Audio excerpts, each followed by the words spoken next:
UK Prime Minister Sir Keir Starmer has announced a new digital ID plan which will make it mandatory for workers to have a digital ID if they want to work, allegedly in a bid to control illegal immigration. And that is why today I am announcing this government will make a new free-of-charge digital ID mandatory for the right to work by the end of this Parliament. Let me spell that out. You will not be able to work in the United Kingdom if you do not have digital ID. It's as simple as that. Can I just say, is he not the most boring man? Free of charge is the first red flag. I know. We're not going to make you pay for it. Like, the bloke is a cartoon character anyway. Now, of course, the fear here is that it'll give the government too much power to track people. Free of charge digital ID. A petition opposing the scheme has already gathered more than 1.6 million signatures. Here's Reform UK leader Nigel Farage. All that digital ID will be is a means of controlling the population, of telling us what we can and can't do, of fining the innocent. And didn't we see it all when we had the pandemic? So this is how it starts, right? You have the digital ID so you can go to work. But then you centralise all the government services onto the digital ID, the one digital place. This has got everything in it. And then you say you can start paying your bills with your digital ID. And then you link your banking to your digital ID. And all of a sudden, everything is connected to this one government service. Now, it's all good and well when the people who you agree with are in charge. But history will show that sometimes you have governments who are not very kind to their people. And if you centralise all of this in one place, surely you are inviting someone at some point to start picking off and saying, well, you know, you can't have access to that because I've got your digital ID and I control it.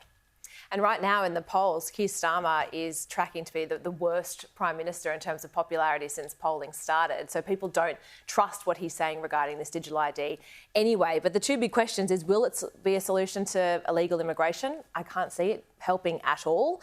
And then will it give the government too much power and monitor people? And I think the answer to that is yes. And one thing about the UK is that their shadow economy is 10.8% of their GDP. So by bringing this in, people are still going to be working in car washes and barbers because it's already against the law to hire illegal immigrants. So I can't see anything changing other than this shadow economy just continuing to grow and people looking towards organised crime to be able to find employment. Honestly, what a ripper idea, Angela. I'm convinced that, you know, they've been sitting on this for ages, waiting for the reason. Here it is.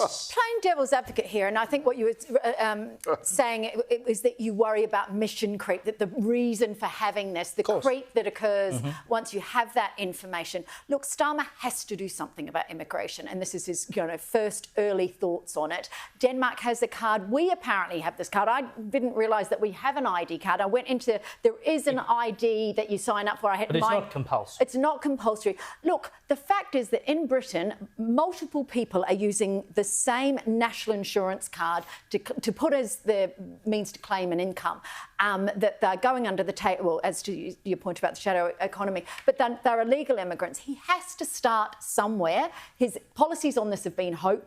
Farage has a lot of power. He has to engage with the public on immigration. I've just been there. The atmosphere is febrile over immigration, so at least he's opening a conversation. I think the problem is that his basic solution to sort of, solve the problem of a house fire is to just pour petrol on it until there's nothing left to burn. It doesn't matter what he does, he will not be seen as the solution. That's right. But also, and Farage can suit himself and just criticise all the things, like how could it will be popular. Because I actually came across this independent, a couple of days ago when it first happened, because I hadn't really got right into, we need to talk about Keir, and I saw this and I went, oh my God, that's it. Like that, this is someone who is so hopelessly out of touch, naive, just removed from reality, that he's decided that the way to assuage the people who are most energised and most fervently anti-immigration and most likely to vote for his most dangerous opponent, which is Nigel Farage and Reform UK, that his solution to allay their concerns is the one thing that they would hate even more. Yeah, let's have more government. I actually don't think, I think these sort of digital IDs, this is something that will eventually be inevitable and we'll all wonder, it'll be like, banknotes replacing coins. People said that was the end of the world. But the idea that he would use this to come up with it is just so bonkers, you almost think he deserves to lose. Can I just say quickly that we learned that lesson in 1983 with the Australia card, and no one's really gone near it since. Even during COVID, they relied on state-based databases to compile information because federally the IT bits don't talk to one another. The passports is securely, you're not allowed to access that if you're a different department.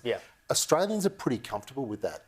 And I think that we're a bit inoculated and therefore we're not having that same debate. But Australians don't like that idea. No, and I think it controls also them. It provides a little bit of security because we know anything online can be hacked. And the harder you make it to get hold of data, I mean, you put it all in one place. Oh, you're not telling me that they're going to try and hack it, are you? Even e-health, we didn't embrace that. No, exactly. And that's probably on balance a good idea. Correct. I wholeheartedly agree.